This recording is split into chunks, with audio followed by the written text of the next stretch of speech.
Okay, we're gonna start out real light. Yeah, I thought this would be a quick, light segment about Brie Tiesi claiming that Michael B. Jordan was not good in bed. As I started to gather the pretty straightforward clips and background info I needed to, put together the segment, my TV production mind started going, wait a minute. Come down the rabbit hole with me, folks. Here we go. Who would you sleep with, celebrity-wise? Who would you pick? Michael B. Jordan. I could do that, and I've done that. Brie says that during episode 1 of season 7 of Selling Sunset, which started streaming on November 3rd. Now, anyone, I think, watching that has at least, the 1% possibility that Brie was joking there. She says it in a joking tone, and it's done in a joking setting. So at least, I'm not saying she is joking, but at least there's the possibility, it's in the realm of possibility that she is joking. Especially because this is the next thing that comes out of Brie's mouth. I've stopped with all of my favorites. I'm just kidding. So definitely possible joke. Now, from a legal standpoint, I'm thinking, how does the legal department of Netflix come at this? I can see how they give that a pass because it's not really defamatory towards Michael, and Brie volunteered that information herself. So they shoot 10 more episodes, then they're shooting the reunion.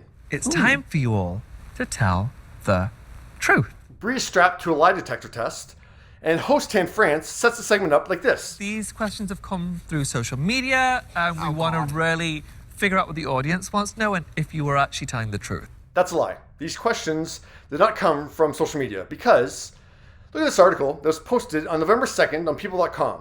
There's a photo of all of them on set, all in their outfits. They clearly shot the reunion before this announcement on November 2nd. Season 7 started streaming the next day, on November 3rd, so no viewer had seen Brie said this yet, so there's no way they could have sent in a question about her hooking up with Michael B. Jordan. Not possible. So, the producers wrote this question, so here's the question. Is Michael B. Jordan My husband. good in bed? First off, you have to think, why didn't they ask her, did you really sleep with Michael B. Jordan? Like, that was Emma's, knee-jerk reaction to when she first said it. I could do that, and I've done that. You can forget about believe her. They don't believe her. They just strapped her to a lie detector test. So they don't take her at her word. So they're skipping that first question, I think, because they don't want the answer to that question. Because that ruins their whole publicity stunt that they're pulling here. They want to get to this question that's going to be great publicity for the show. Is Michael B. Jordan My husband. good in bed? By asking it during a lie detector test segment, they're ensuring they'll get that answer. Because if Brie, suddenly grows a conscience and says, yes, he was good in bed, the machine will hopefully say no. And we don't even have to get into the what's going on with that machine, because Brie just says no by herself. I'm gonna be in so much trouble. Oh, shit. No. I bet producers' jaws dropped just like Tan's did. Because I think Tan was expecting to have to do some coaxing to get a yes answer out of her so the machine could say no. But yeah, for some reason, I can't figure it out why, but Brie just said no. And yeah, the producers got the headlines that they wanted. I've tried to figure out why Brie said no. I don't get it. Because she says, I'm going to get in trouble for this. Why wouldn't you just say yes and then take the chances that the machine's not going to realize that you're lying? Why just volunteer the no? I don't get it. I know better, and that's my own fault. Brie does an interview with ET on November 8th. She's already taped the reunion. She's already said, no, he's not good in bed. But the thing that's changed at this point is that the season has aired, and her comment about Michael has made a TMZ headline, and she's now being asked about it by ET. So this is getting a lot more attention than she was expecting. What era of Michael B. Jordan was it? I'm not gonna get into that too much. Yep. We'll leave it there. I'm gonna let him Put it live. back on the floor. Now you're gonna let Michael live his life? I mean, you've already said that he's bad in bed, but you won't say what era you slept with him in?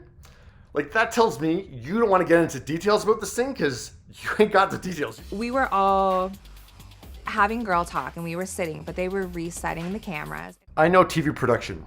I watched that scene from top to bottom. Those cameras don't move positions. They're never out of focus. There are 4 cameras shooting all 4 of the ladies. At no point was a camera picked up and moved to another position. That's what resetting the camera means. That means lighting was rejigged, cameras were refocused. Even if the producer said to her, hey, we're not recording right now, there's no, she'd be an absolute idiot to think they weren't recording. When she has a lens aimed right at her and a microphone on, and she's sitting in place on set for the scene, there's no way she thought this wasn't being recorded. And it wasn't a conversation that was technically. The only explanation I can make of all this is that when Bree said that, no one approached her afterwards to say, hey, were you serious about that Michael B. Jordan thing? That would be an obvious thing to ask when you see the way she said it on camera.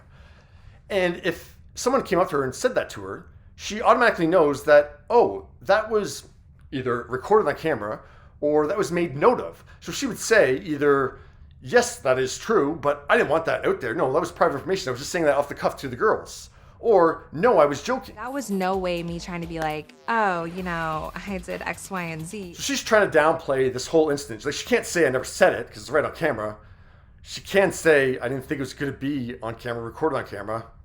Because that's how I can explain the show's actions here. Because yeah, don't ask her about it when she said it. We're just going to put it in the show. Who cares? And after, I come up with this theory that the producers are truly like heartless, classless, scum of the earth people. I come across this headline that Chriselle wrote this Instagram story when season 6 aired that says, the way reality TV producers twist and manipulate things to create a narrative, such to not be able to be proud of what you're working on. Well, that fits this narrative well.